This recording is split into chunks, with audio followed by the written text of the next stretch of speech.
Okay, thank you. So our next presentation is from Bruce Wallace. Now Bruce is doing it extremely tough, so I'd like everyone to be, go easy on him. He's in isolation at the moment, up in Darwin. He had to do a week's home quarantine. Just so happens he fishes off his balcony though, so there's not a lot. So Bruce, if you'd like to take your mute button off and your camera, and while you're doing that, I'll play the video introducing the FG Rafters. Thanks, Kirsten. Here we are out on site with Truss joint, FG Rafters. Look at them. 9 metre span, light as buggery, overhangs, sit flush on plates, room for ducting and services. Let's go. So, Bruce, I'll go to the... Here we are out on site. Go to the next pictures and I'll hand it over to you, Bruce.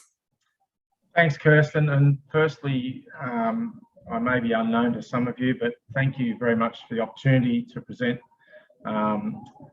Also, I want to reiterate what Jamie said before to you and Nikita. What you've done for us throughout the year has been simply amazing at keeping us informed and up to date rapidly. Has been awesome. So the FG Rafters, I mean, just to elaborate a little, so COVID keeps giving, and it's been a great opportunity for us and with change and to embrace it. So we at the Truss joint have a saying that the one constant in our business is change.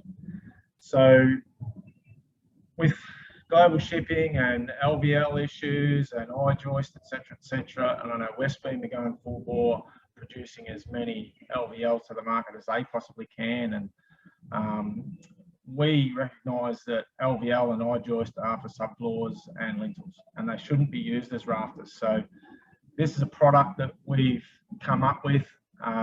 It's probably not new to everybody, but we've pushed and developed it with MyTech, and we've now got some of these jobs out in the field. We started small and they're growing. The one on the screen now that you can see would not have happened if we didn't have the FG Rafters, because the LVLs just were not available. That not only enabled him to get the project done, but gave him great opportunities. As you can see, we've got overhangs on there. There's lots of little different end types that are available to us now, which we've been working through with our nail plate provider. And amongst our small group of builders, we're now been promoting and pushing these. So, and also with some of the local designers and engineers, and they love them. And the FG, you probably don't have to let your imagination go too far as to what the chippies reckon they are on site. Also, can I say that what we've done with this product, and sometimes we try and create a pull market. So we go to the little bloke, we go to the first guy, and we get this product to them, and word spreads quick. So we've been putting them on some of our social media platforms and promoting. This job here, strangely enough, well, not strangely, we got involved with the engineer when we first saw the job. It's a pavilion rebuild up at Kahuna in Northern Victoria. It was all designed as solid glulam rafters, incredibly heavy, long lead times. Alternatively, they were a 400 by 90 LVL I-joist, which had about a 25mm deflection. And you can see on the truss, on the FGs that we built there, we've incorporated a 190 by 45 F17 exposed rafter tail, which we did a chamfer cut. So those ones are built from 45. Generally, the FGs are built from a 90 by 35. And if Kirsten, you just want to go to another slide, which shows just some span tables. So we've done some indicative span tables on here. And I know I've talked MyTech, but they're our size. So a common 302 posi strut becomes a 392 FG. A 360 posi becomes a 450, and a 412 becomes a 502. So we tip the 90 by 45 or 35 on edge, and just some of the just go to the next one for us, please, Kirsten. So some of the benefits and advantages that we're trying to push is that they're over 20% lighter than a standard web truss. There's more room in between the FGs to get your ducting and services through. So there's no drilling or notching or anything required. We get a larger clear span, like some of the large ones we're up to 9 metres or beyond. You know, if you need to get a bit further, you might be able to put some high grade timbers in or close your centres up. Alternatively, where the higher forces are at the ends, you might have some timber webs to start the ends where the more forces are through the webs, and then go back to metal webs in between. They're over 20% lighter than a standard fully timber web truss. They can be, well, cambered, of course, custom built to suit. So they are like a truss. So they're custom built plate to plate, or into beams, whatever you need to do. So there's no on-site cutting, so they're much quicker, which is what the chippies love. So you can see some end details that we've been playing with and that we have generated in our software as well. And that's where Mindset are coming to the fore now and getting those to us to customize them further and be able to what's the word, modify them to the requirements on site. So that's about all I've got to say about them, Kirsten. If anyone's got any questions they want to shoot through. Yeah, just saying, so if anyone's got any questions, you can put in either the chat or the Q&A there. We will send these, the video and the presentation around, which we have did in the last FTMA news. But as I said, at the moment, when considering how hard LVLs are to get, any sort of innovation. And Bruce, you were saying to me that the builders just love it. Absolutely. I also want to say that through the factory, they're so quick to make. They're very, very fast, and there's less components to make as well because we're taking the webs straight from off the pallet and putting them in. They're lighter for the guys to handle. They're so quick to make. The other thing that we recognise that they're a product in need, so we price them accordingly. They're an expensive product, and hopefully, you know, well, the builders see the value in them, so they're very prepared to pay extra and to have the product and see the benefits and advantages rather than have to wait for iJoist or LVL. Jamie just wanted me suggested that we just go back and show them the exposed side of it here. And as I said, when I looked at this photo, I just went, wow, by the time that's all covered in, people are going to be thinking they're full F17 rafters. Yeah, so we gave him a couple of options with a quote.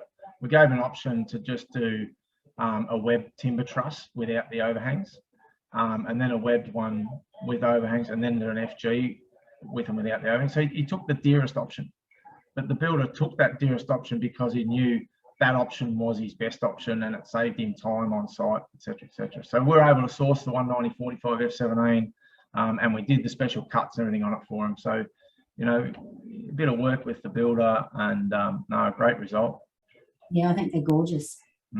Any other questions from Bruce? And the idea, Bruce has shared this information with the different nail plate companies, you know, because he thinks it's good for the industry and for the more people that share it. Absolutely, and I suppose because of the minimal supply of LVL, we want LVLs in lintels.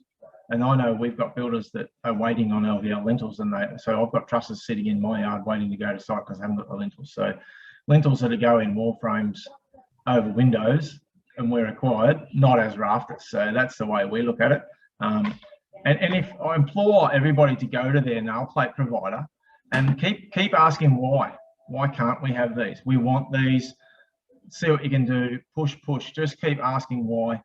And yeah, hopefully it doesn't take too long to have this new product available to go into any job, and it gives us another product. It's not just trusses, posies, walls. We've got these FGs as well, so it's a great opportunity for everybody. Yep. Fantastic. So thank you very much, Bruce. As Matt said, they look great, and you can actually go follow the Truss Joint on Instagram if you like, because I know I do, because I do amazing hardwood trusses that just like timber porn for me, so I love it.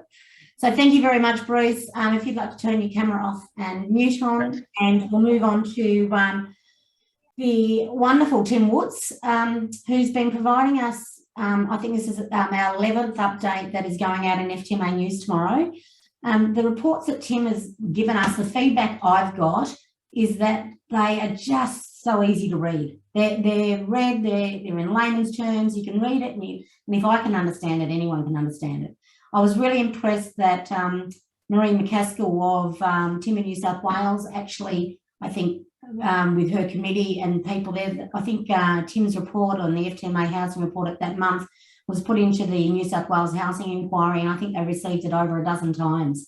So that just shows that our industry is needing this sort of information. And FTMA, even though it was initially just for members, we felt that it was more important that you could share it with as many builders and everything as possible. And I think this month looks at the ever important issue of timber pricing, which you hear at the supermarket, you hear anywhere at the moment. So Tim, I'll hand over to you for your presentation. Thank you. Thanks very much, Kirsten. Thank you all. And hopefully I can live up to some extent to what you just described. I do want to talk about timber prices. I'm thinking here, Kirsten, that you're expecting me to share my screen, so I'm just going to proceed. Yes, sorry. No, that's all right. I just saw that you were, you handled Bruce's for him, but I appreciate that he's a VIP and I have to do my own. Won't be a second. I'll just share my screen and go straight over to this view. It should do that. Can you see this screen or this screen? Sorry, Kirsten. You're in presentation mode at the moment, so we can see your next slide. Well, that's no good. That'll be better. That's better. Yep, perfect. I'll move this out of the way. So thanks very much for putting up with me with this. Of course, that would have been intolerable a couple of years ago, and now it's just de rigueur. Everyone's used to it. I thought that at the end of 2021, what was useful to do would be to take a look forward into 2022 and provide some guidance about some things that I suspect at one level feel pretty obvious to many of you, particularly with respect to what is likely to be the enduring nature of higher timber prices, but also to give a little bit of a view about how we're seeing demand as it pulls forward into 2022. I know I've talked previously or written previously about the pipeline of work, the biggest ever volume of work that month on month is carrying over into the next month. And there is a tiny bit of light at the end of the tunnel, but all of that depends on things like supply that can help, of course, to speed up the rate of building.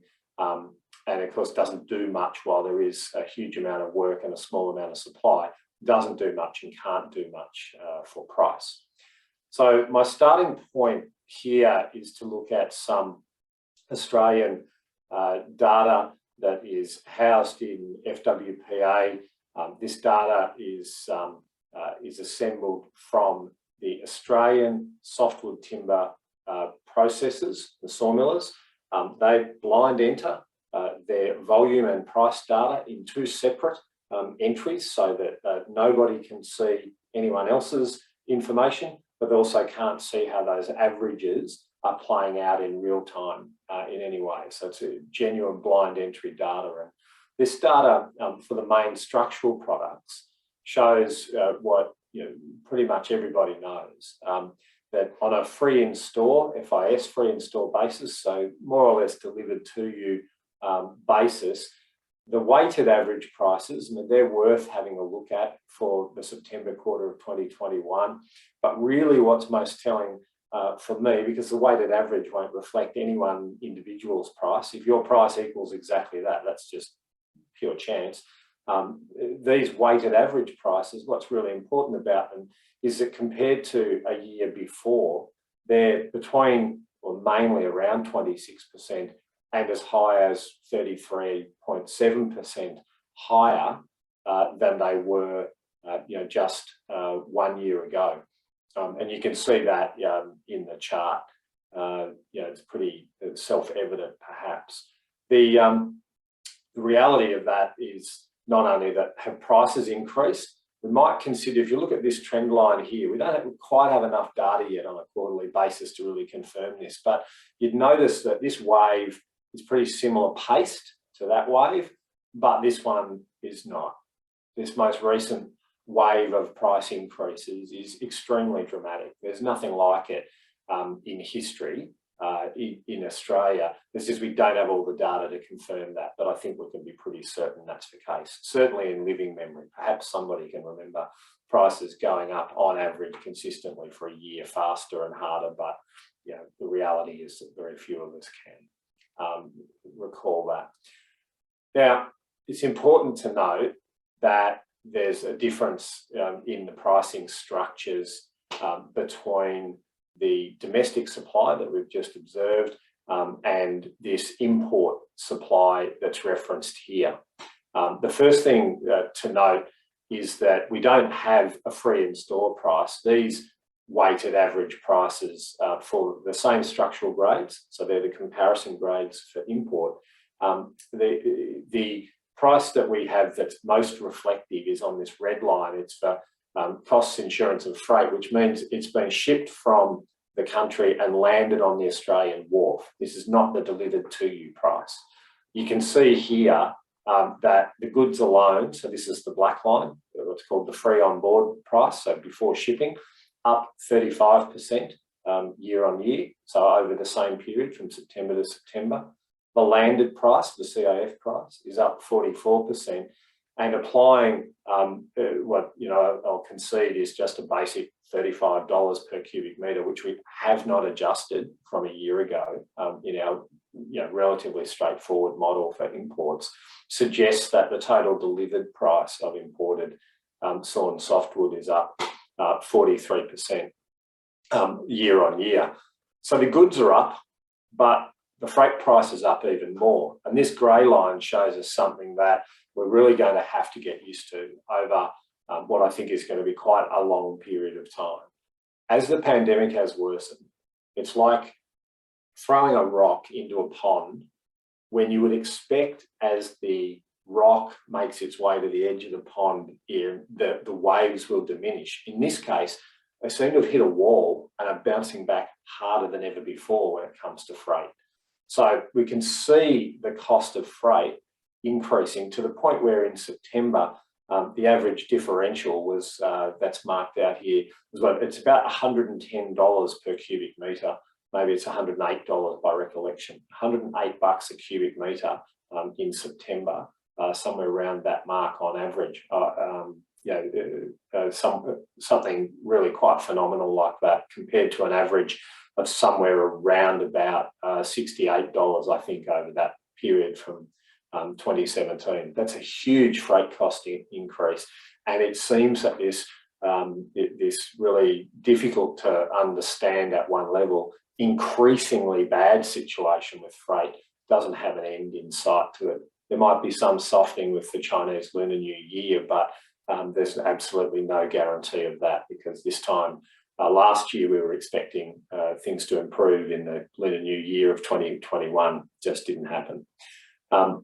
So what's the takeout here? Imported structural timber prices are, on a like-for-like basis, marginally higher priced again than the locally produced supply. We'd expect to see that given the challenges in the international market of getting access to imported supply, especially against the incredible surge that's occurred in the United States in particular. The other thing that tells me that prices are going to run long and the price increases are going to run long is log prices.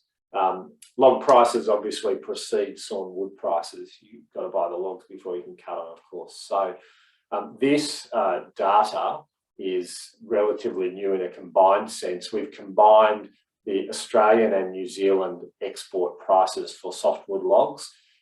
So this is a weighted average price in US dollars, and it comes at a time when Australian logs log exports have reduced dramatically, and the price of them has reduced dramatically because of a Chinese import ban on Australia that you might be aware of. New Zealand log processors clearly filled their boots at their Australian competitors' expense, but they did so in the fastest rising log price market in history. In the last 3 months, log prices have come off this all-time and completely unsustainable record high, and they've fallen back and have just started to flatten out. We think will flatten out by the start of the new year on a moderated volume. So volumes are coming down. Chinese economy is not doing absolutely brilliantly, but note that even now, although they've fallen, the global log price, or our version of the global log price, is at record levels still. So even having come off its peak, we're more or less at record log price levels. That does not suggest to us that the finished timber prices that are derived from those logs are going to diminish. Certainly not in the international market, where these prices are essentially, these are mainly prices into China, and the Chinese price drives the global market price, certainly this region's market price. So if China can afford to buy, in some months, almost 2.5 million cubic metres of Oceania logs, softwood logs, at that price, then everybody else will end up paying that price, and that will flow through into sawn timber prices, and must continue to do so for some time. I've already mentioned shipping costs. We used to look at shipping once a month. We now look at shipping kind of 3 times a day to see, on behalf of clients, to see what might have changed over that period of time. This is just since really the start of the pandemic, from January 2020. There's a thing called the China Containerised Freight Index. So this is freight ex-China in containers. You can see, you might want to spare a thought for people who are taking goods out of China into Europe. They're paying 5 times what they were for a container than they were at the start of January 2020. 5 times. You can see Australia and New Zealand, the red line here, similar to the US West Coast, and tracking similar to the composite index for all containers out of China. We're fractionally below that, which is possibly a blessing, but still in early November, we're at 350% of the cost we were paying. So 3.5 times what we were paying on average, just a bit less than 2 years ago. There is enormous demand for goods arising from the pandemic. What's happened is that people who can't go anywhere don't spend money on services like holidays and other types of entertainment, so they spend it on goods to pretty up their houses or to make their lives seem more entertained. I can attest to the fact that that's what households do. We've gone from being a 2 television household to a 4 television household over the course of the pandemic. Shipping is dramatically overcrowded. There are very significant delays, transshipment of containers, offloading of containers, offloading of goods from containers with the containers repurposed, which is completely illegal and unheard of, frankly, in most locations. There are major ports that are congested, including ports like Auckland and the giant ports of Los Angeles. Very slow to get through places like Singapore, sometimes Hong Kong, and certainly Shanghai. And for whatever sets of reasons, containers are all in the wrong place, and nothing seems to be bringing that back into balance. I think it's my summary is that the spiralling costs of shipping are unlikely to abate, and that will continue to flow through to imported lumber prices, and of course, as Bruce was saying before, into adding to the shock wave that's associated with with LVL and similar products like that. And of course, all that flows through into home building costs. These are producer price indexes. This is Australian data that shows over the course of the last decade what has happened with input costs into building a house. This is measured by the Australian Bureau of Statistics on a really standard and consistent basis. It's an index because all the prices are different, so you bring them back to an equal level.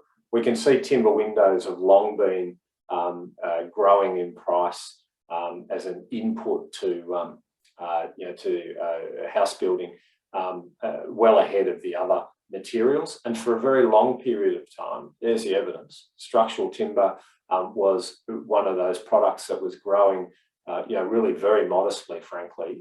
Look at that, over 9 years, a 10 to 12, maybe is it, percent total growth in the price of the structural timber inputs into a house.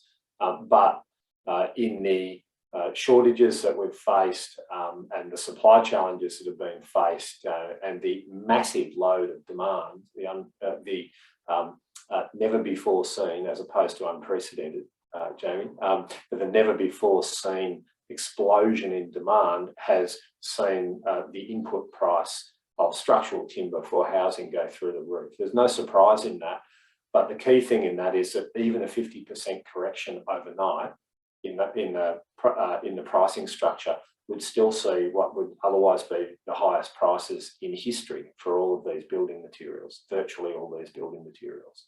Possible exception being cupboards and built-ins, and they might still have a bit more time to run, right, depending on where you are in the housing pipeline. What that says to me is that there's continuing price pressures.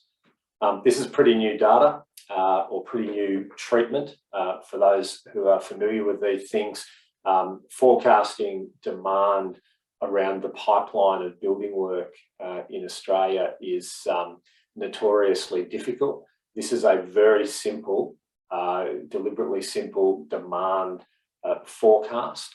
What this demand forecast shows, I won't bore you with the technical details of providing this forecast, but what this demand forecast that we're now producing shows is that we would expect the Australian economy to consume, so not just houses, to consume its largest ever volumes of structural timber actually around the middle of next year, between about March and June next year.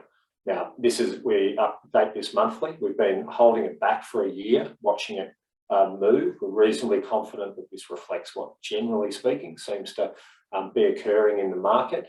We would expect, as I say, and obviously there's some lag effects in here because we only have currently September data available to us, but we'd expect that the biggest handful of months will be around the middle of 2022. That's when the demand will be highest. So the pipeline of work will be completely full. Everybody will want wood at the same time.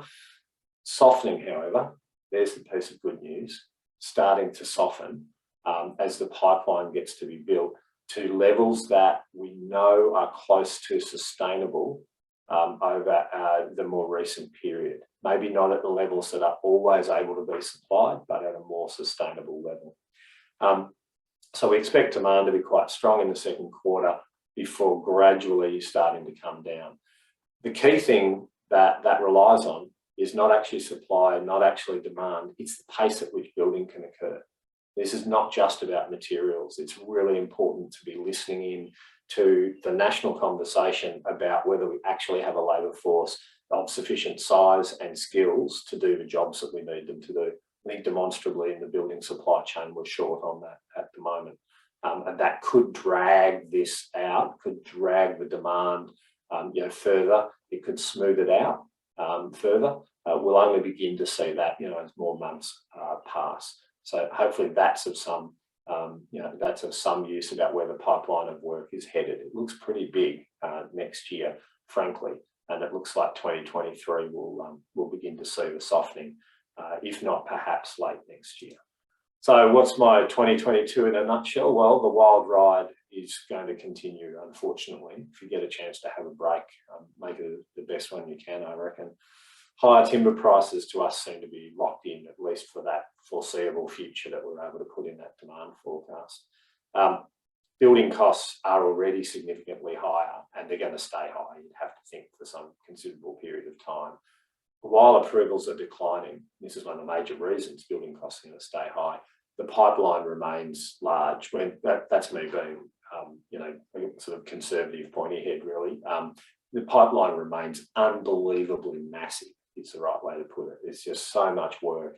Then it's so many different stages and phases of development that there's no rhyme or reason to it from one jurisdiction to the next. And as a consequence, we expect structural timber demand to be very strong until mid-2022, and that folds us back to higher timber prices seem to be locked in. So I hope that's of some assistance, Kirsten, and I suspect that, as ever, I've taken far too long, so forgive me. No, you haven't taken long at all. It's been very interesting, as I said, reading that report that we're releasing tomorrow. So in the States, Tim, the timber price is going up. The builders just pass that on to the homeowners. Is that right? Pretty much, yeah. Though, unlike the regulatory constraints that apply here, in the US, it's possible for the entire supply chain to pass on almost every cost to the buyer of the house. Wow. Yeah. It's a big difference. Massive difference. Is there any questions? We normally have heaps of questions for Tim. No, we haven't got. So Tim's report tomorrow, covers it covers all the timber pricing. Still looking at the housing market, and we'll be putting that out with FTMA News when we put it out tomorrow. Oh, it's better. There you go. So is there any questions from anybody? They could either put it in the Q&A or the chat. No, while we're waiting for thing, just to let everyone know, I'm hoping Tim has locked in his diary the 11th and 12th of June, the long weekend in June next year. FTMA is having their national conference, but it's going to be a weekend retreat, long weekend up on the Gold Coast at the RACV. So if you think our conferences have been fun in the past, wait till we get to weekend mode.